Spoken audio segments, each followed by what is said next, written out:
Welcome back to another video on ESG. So today we're just going to be covering basically further ESG. As you see, it's not really anything more complicated. It's more of giving you or providing you more context around ESG, so then you kind of understand what it is. So if you're watching this on YouTube, then I highly recommend you watch the first video on just the introduction to ESG and sustainability. If you're watching this from a Google Drive link, you should have already watched the past two videos. So yeah, with that, without further ado, let's get straight into the video. So I just want to clear out the actual difference between ESG and CSR, and we'll cover this more later on in the video. So it's quite controversial. However, as you can see on the screen, CSR's primary focus is on a company's charitable actions, whilst ESG takes a more comprehensive approach that includes the ESG considerations. So what I mean by like charitable actions is, I think Pepsi or Coca-Cola did a donation event in their like local country, or in a country where they have their production happening, and they basically gave back to the society. That's a charitable action, whilst ESG is like changing something within the operations to make their production much more sustainable. Okay, so the second bullet point says CSR is seen to be a way to enhance the reputation of a company rather than doing things to benefit the environment, whilst ESG considers much more rigorous measurements and reports which aim to improve the operations and sustainability of a company. So that basically reinforces what I just said on the difference between CSR and ESG. So CSR is basically doing things so then consumers see, wow, they're doing something really nice, let's invest in them, or something like that, whilst ESG actually goes into the company, goes into the depths of the company, and really sees if they're trying to do something genuine which helps the society, themselves, and the environment, or whether it's just absolute BS and they're just trying to find ways to earn more money.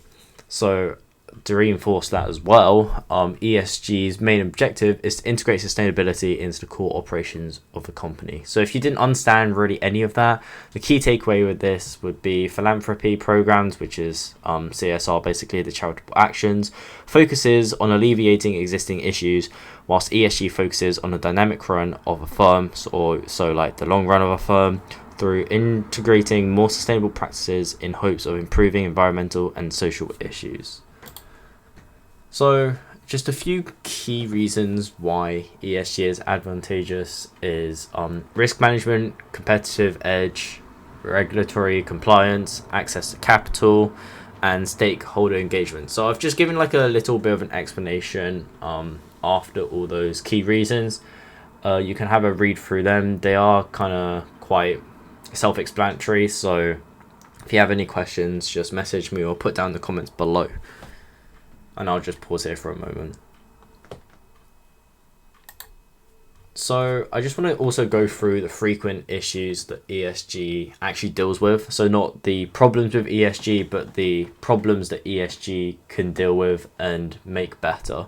So they're quite obvious, but I've listed them here. So the environmental issues are climate change, pollution, deforestation, water scarcity, and biodiversity.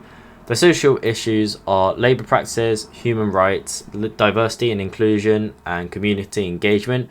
I've kind of put CSR in the brackets for community engagement just simply by the fact that CSR covers it more than ESG. So that is something important just to keep at the back of your head for a moment.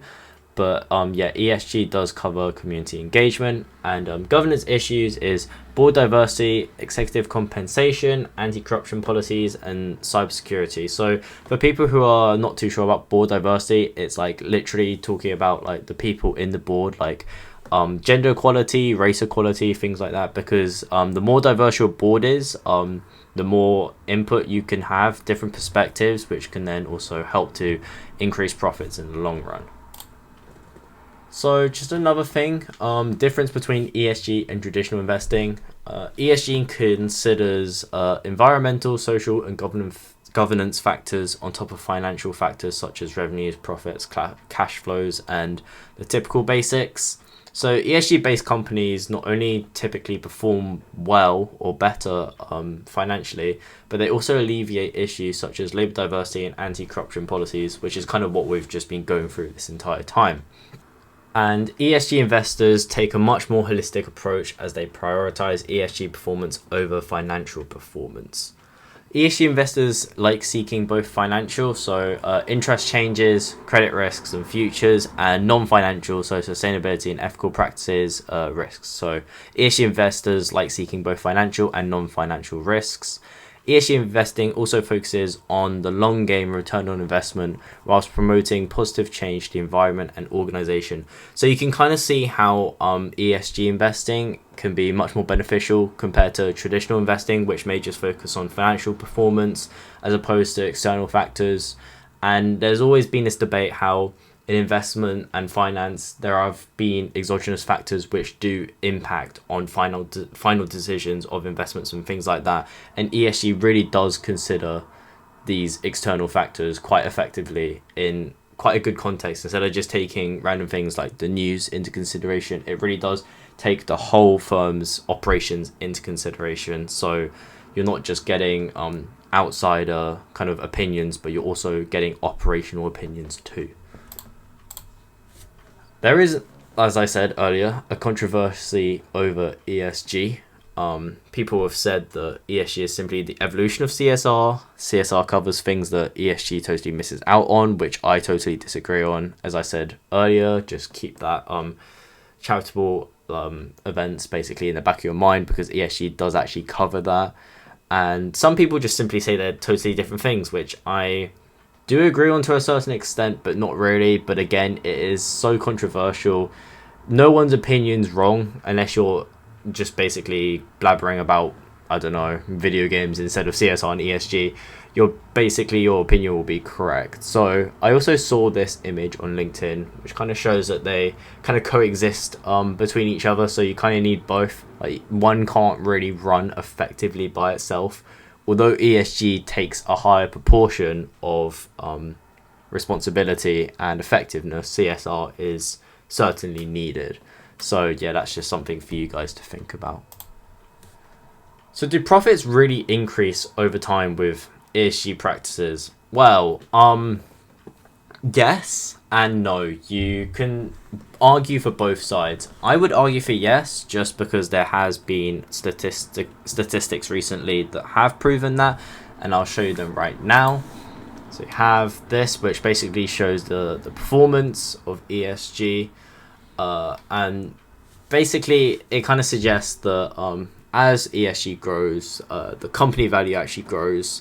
And as a company values grows, their operations will most likely increase because they'll have more economies of scale and things like that, which means higher revenue, right? In theory. But it also shows here that growth in investments will outpace the industry as a whole. So you can just track here and see that there is a positive correlation between basically profits or revenue, if you must, and ESG investment.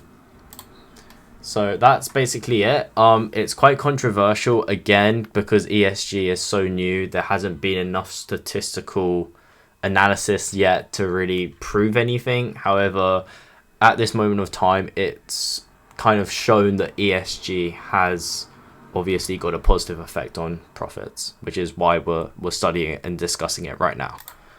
So just some issues with ESG investing. Some organizations may simply lack the understanding of ESG. We learned this from last time. The limited resources, so there's a lack of capital, technology and profit in the short run. Learned that last time. And then the third one, a firm may think about their financial performance in the short run, which is also what we learned from last time. So I'm just going to add 3 more to this list. So the fourth one would be a lack of data on ESG may not convince companies to perform rigorous tests because they may not see the costs and the reasons why, and they just think it's useless. So they just simply won't be part of ESG or focus on ESG. Fifth reason would be resistance to change. Companies may be skeptical about ESG benefits. As I just said, there isn't actually that much data to back up, and it's not shown a strong relationship at this moment of time. and like I've said there, sounds too good for what it is. And the final one is lack of standardization. So in our society and in the finance industry, there hasn't been a law yet or a regulation saying every single company has to perform ESG, which is why companies may be unsure about what to use, and there are so many frameworks to use that they just don't know what to do, and they might as well just step out of it and wait until there's a new law. And like I said, it may in fact decrease transparency instead of increasing transparency, because they may invest all of their money into a framework that's not even universal, and then they've just basically created a sunk cost for themselves and destroyed their business. So again, the methods to resolve these issues, there aren't actually that many methods, because the previous two methods that I showed are the main methods, so I'll read them again. So create sessions like this for employees to see the true benefits of ESG by showing them a forecast of the short run and long run benefits.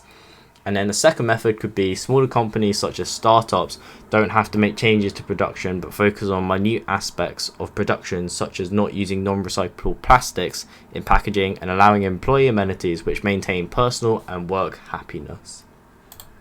So you may be wondering, okay, great, but are there any other methods? Well, I've kind of personally came up with this. I'm not really sure if it actually exists currently, but it's something called ESG inspection. So the whole concept is you basically it's kind of like a food critique. So you get someone undercover to go into the firm, look at the operations, kind of give them a rating, and then see how they actually perform, instead of making the company report their ESG performance by themselves, because there's obviously biasness and then there could be a lack of transparency and things like that. However, if you get someone that's not actually in the organization to go in, inspect, see what they're actually doing correctly, see if they're up to par, then there'll be less biasness and less corruption. So I think that ESG inspections could be a really good idea. I'm not sure if it's been developed yet, but it's just a concept that just kind of came up around my head as I was thinking about methods.